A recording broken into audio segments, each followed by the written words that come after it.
To Sameera kitchen recipe. మీరందరూ బాగాలని మనస్ఫూర్తి కోరుకుంటున్నాను. ఈరోజు ఆలూ ఫ్రై చేయబోతున్నానండి.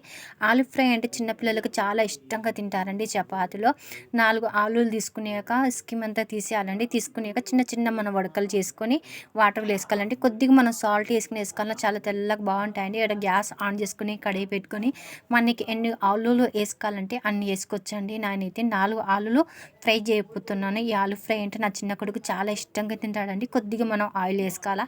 ఆయిల్ వేసుకున్నాక దీంట్లో కొద్దిగా మన సాల్ట్, కొద్దిగా పసుపు, అల్లం పేస్ట్ అయితే కొంచెం వేసుకోవాలండి. కొద్దిగా లైట్గా అల్లం పేస్ట్ ఇవన్నీ వేసుకున్నాక ఒకసారి బాగా కలుపుకున్నాక మన గ్యాస్ అనేది కొంచెం సిమ్లో పెట్టుకొని కుక్ చేసుకోవాలండి. హైలో పెడితే ఇవన్నీ మాడిపోతాయండి. మనం వాటర్ వేయకుండానే మొత్తం ఆయిల్ అయినా మనం కుక్ చేస్తున్నాం కాబట్టి సిమ్లో పెట్టుకోవాలా.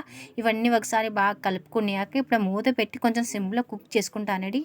చూడండి ఇక్కడైతే 2 మినిట్స్ కుక్ చేసుకున్నాను సిమ్లో. ఒకసారి మూత తీసుకుని ఒకసారి కలుపుకోవాలండి. ఒకసారి కలుపుకున్నాక రెడ్ చిల్లీ అంటే చాలా తక్కువ వేసుకోవాలా. కొద్దిగా మ్యాగీ మసాలా వేసుకుంటే చాలా టేస్టీగా బాగుంటుందండి. ఇవన్నీ వేసుకున్నాక ఒకసారి బాగా కలుపుకొని మళ్ళీ సిమ్లో మనం కొంచెం కుక్ చేసుకోవాలా. కుక్ చేసుకున్నాక ఇప్పుడైతే నేను తీసుకుంటానని ఈ ఆలూ ఫ్రై అనేది మా చిన్న పిల్లలకు, ఈ పెద్ద పిల్లలు అయితే ఇంకా చాలా ఇష్టంగా తింటారండి. ఈ రైస్లో కూడా చాలా బాగుంటుంది. ఇది చపాతీలు వేసి కొద్దిగా మనం దీనిపైనుంచి అయితే టొమాటో సాస్ చాలా బాగుంటాయి. మీరు కూడా ట్రై చేసి నాకు కామెంట్లో చెప్పండి. వీడియో నచ్చినట్లయితే లైక్ చేయండి, షేర్ చేయండి, సబ్స్క్రైబ్ చేయండి.